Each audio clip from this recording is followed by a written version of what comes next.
गणपति लाला हमारे घरे होली में। आजा गणपति लाला हमारे घरे होली में। आप भी आना संगे भोला जी को लाना, आप भी आना संगे भोला जी को लाना।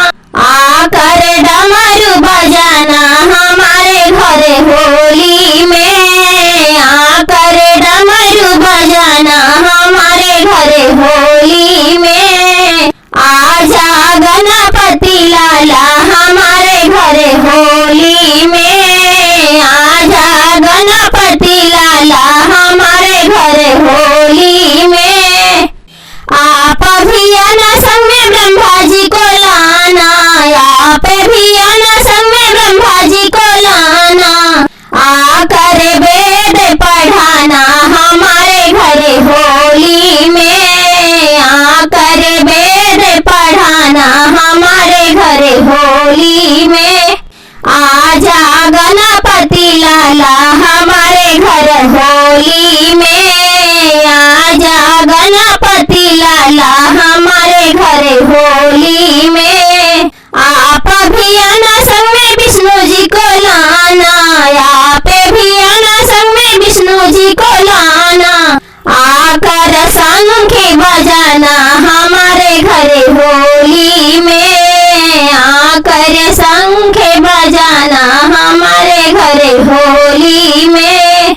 आजा गणपति लाला हमारे घरे होली में। आजा गणपति लाला हमारे घरे होली में।